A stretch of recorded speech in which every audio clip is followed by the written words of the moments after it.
Hey, this is Justin. Thanks for watching. This is my atomic teaser tutorial. These little lures are trout catching machines. While I realize I'm not an expert, I have fished these lures enough the last 3 winters There we are, to finally. learn some valuable tips for getting your money's worth.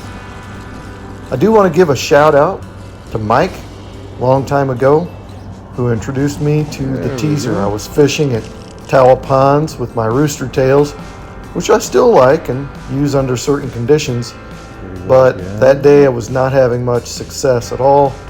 He gave me an atomic teaser, told me basically how to fish it, and I was landing fish immediately. So shout out to Mike, you know who you are. And now let's jump to the tutorial. Let's talk setup. I prefer an ultralight rod and reel, especially for urban ponds typically stocked with average to small size trout. I prefer light line. I use 4-pound test, no more than 6-pound. I like to use fluorocarbon, either as a long leader backed with braid, or simply fluorocarbon by itself.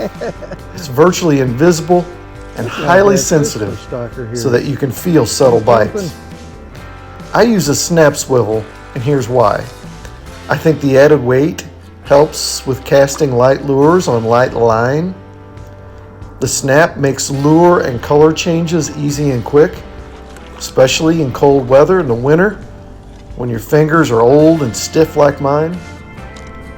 I believe the snap gives the teaser freer action to wiggle and tease.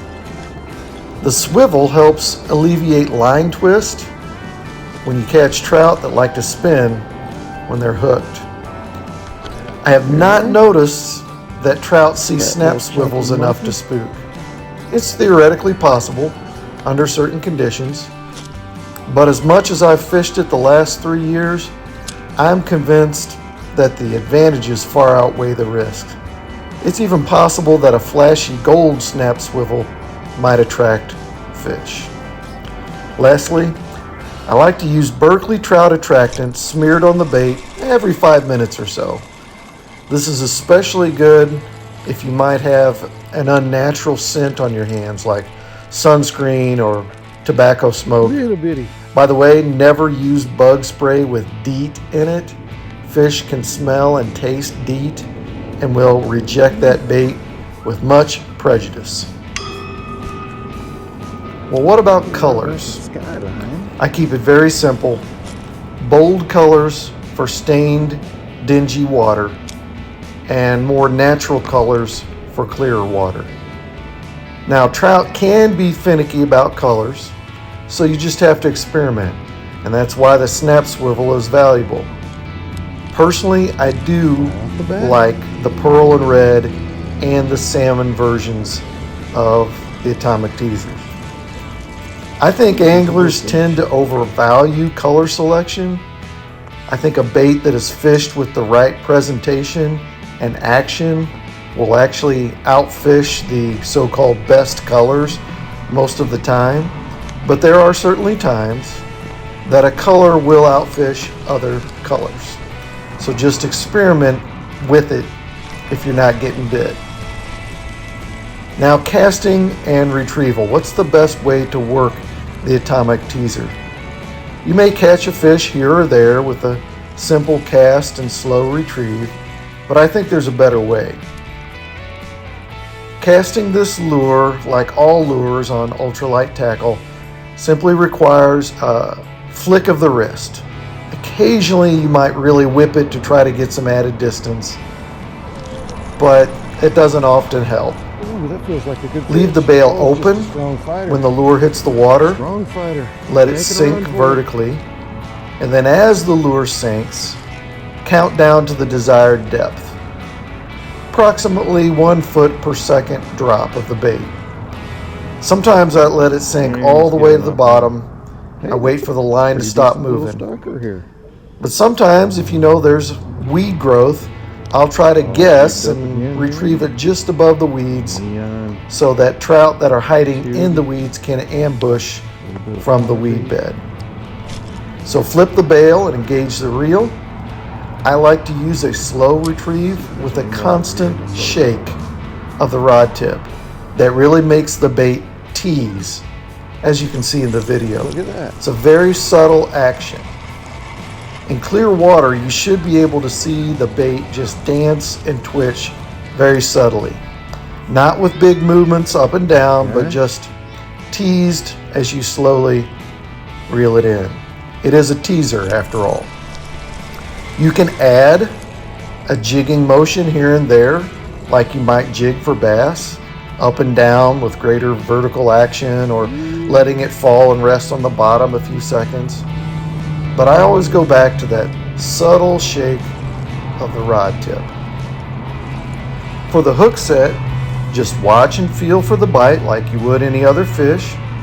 In colder water, the bite will feel more subtle, maybe like you got a weed snagged, or it'll just feel a little heavier all of a sudden. In warmer water, they'll usually just hit it and run and hook themselves. Now don't set the hook like you're bass fishing. You don't need to sweep the rod or do some violent hook set. I occasionally find myself trying to do that after missing a bite or two, but it's unnecessary. All you need to do is just snap the rod up and start reeling. Drag is very important though. With light line, you want your drag set so that it catches just a little on the hook set. Or if a stronger fish makes a run, it'll engage the drag. But if you're reeling against the drag, it's dragging, it's growling as you reel in, you have your drag set way too loose. You can always loosen the drag or tighten it if you need to as you fight the fish. And remember that a limber ultralight rod will soften the hook set.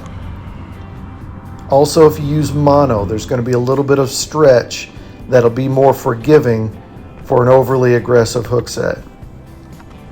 And you know, if you're fishing where there are bigger fish stocked, you might want to loosen your drag a little.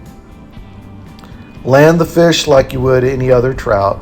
Use a net if preferred, or with bigger fish, especially with fish that are native and not stocked.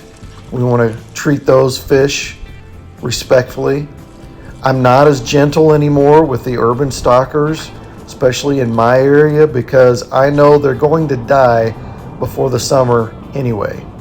They'll either get caught out, get eaten by wildlife, or they will eventually die in the heat. So I'm not as hyper about poor handling of urban stocked fish. I will be gentler with bigger fish because I want them to survive to be caught by other anglers, or by myself again.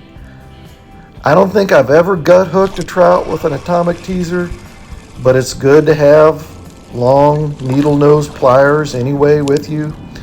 I usually hook them right through the nose or in the corner of the mouth. Use CPR, catch, photo, release. Get the fish back in the water quickly.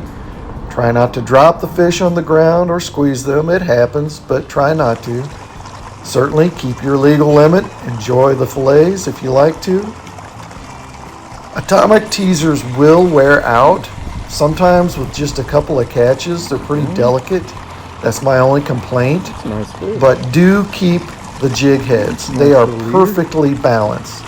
And as I've said before in other videos, you can replace the tubes with other versions. Lost Creek produces a tube that's almost exactly the same size. Cream does the same thing. And all you have to do is put on a Berkley trout worm and you've got a replacement teaser. Atomic teasers are good lures to use anytime, but they seem to thrive in urban ponds where there's a lot of fishing pressure. They excel in cold water too. You can really slow them down. I've had luck using them in streams and in ponds. I don't think they're very useful for trolling or in a large lake setting where you need to make longer casts. The atomic teasers do not cast very far, but that's okay because you can't typically feel a bite too far out there anyway. So just experiment with the casting and you'll find your way. That's about it. I'll include some product links in the description below. Thanks again for watching. I appreciate it. I hope this helps you catch a few more fish using the Atomic Teaser. Comment below with extra tips that maybe you've learned using the Berkley Atomic Teaser. And as always, tight lines. He's a pretty boy. Pretty boy.